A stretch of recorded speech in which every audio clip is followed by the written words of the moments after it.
Good evening to all of you. I am very pleased to be here. This is a wonderful way of wrapping up a great 2 years we've had.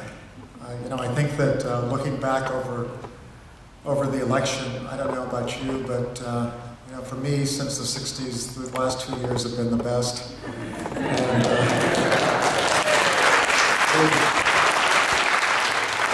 One of the things that occurred to me as I went to the inauguration was just so many memories came back, particularly being in that space, the Washington Mall.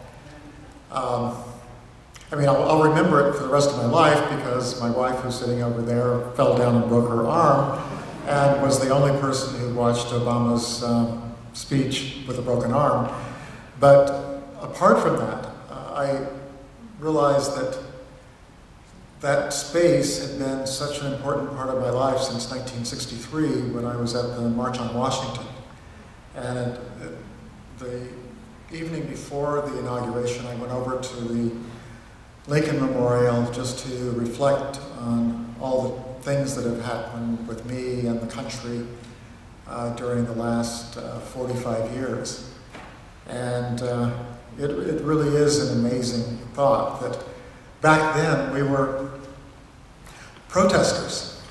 At one end of the mall, we're sitting there protesting, looking to the Congress down at the other end, and to the president way off, and really pleading, because even though we said we were demanding, it was actually a plead with them to please pass civil rights legislation.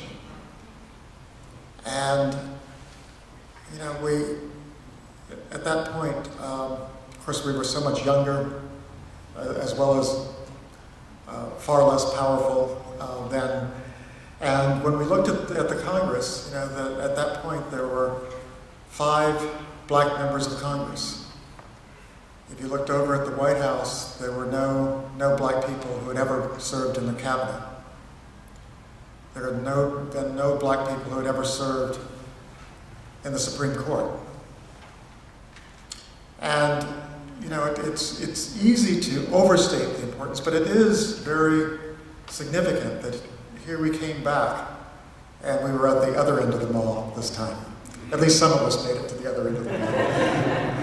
And when I looked up there and saw so many of the people who were at that end, and now they had places of honor, they were close to power.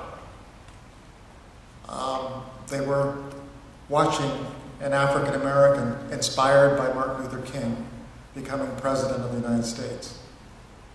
That was a unique moment in American history. And since then I've been trying to write about it, reflect on it. Some of you might, the latest issue of American Heritage magazine, I did a piece about that experience. But tonight I'd like to do something a little bit different.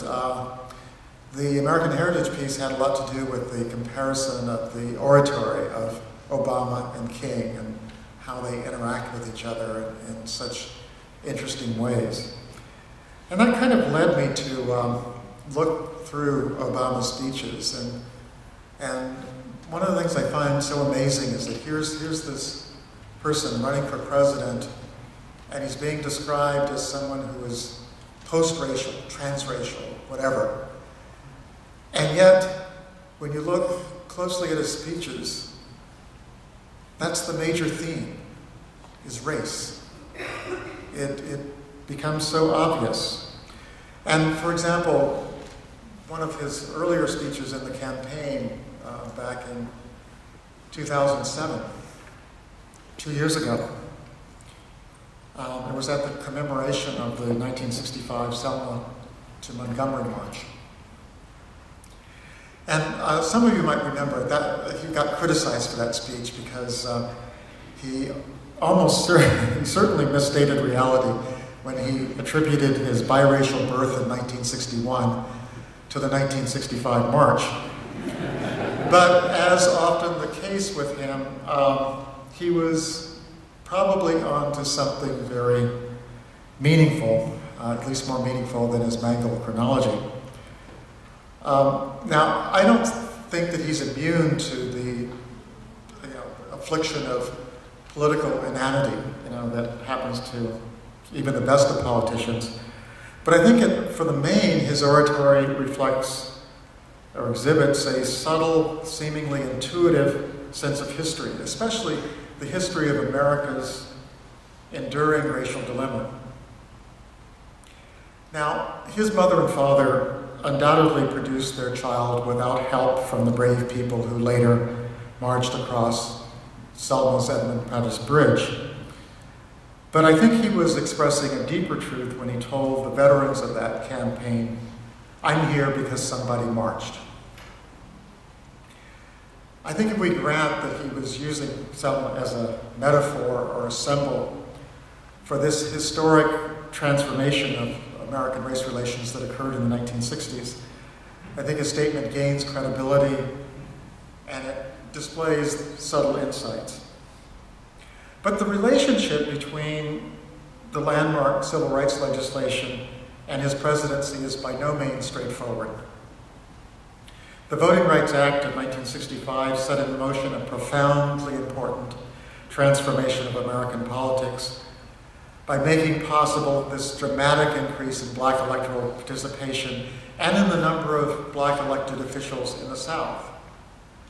But I think we need to remember that American politics also became more racially polarized during the decades after the 1965 legislation. The enfranchisement of millions of black voters was accompanied by a major enduring shift in Southern white political preferences away from the Democratic Party of Lyndon Johnson to the Republican Party of Ronald Reagan.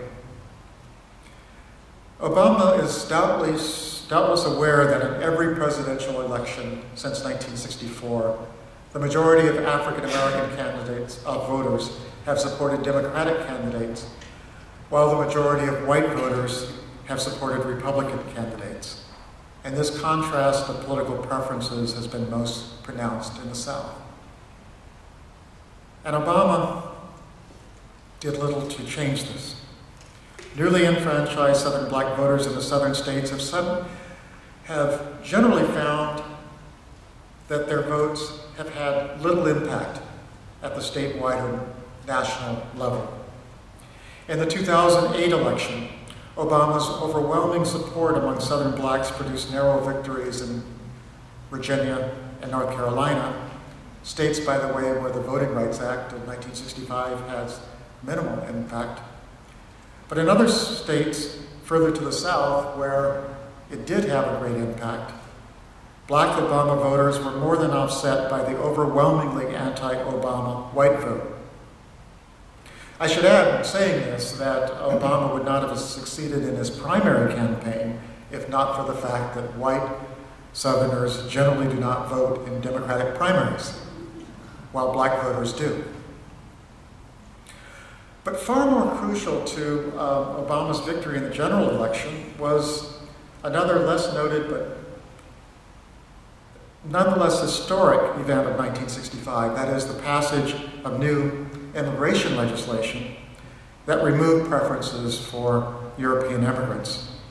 The subsequent influx of millions of immigrants from Asia as well as Latin America changed the composition of the American electorate in ways that helped Obama's presidential campaign at least as much as did the enfranchisement of Southern black voters.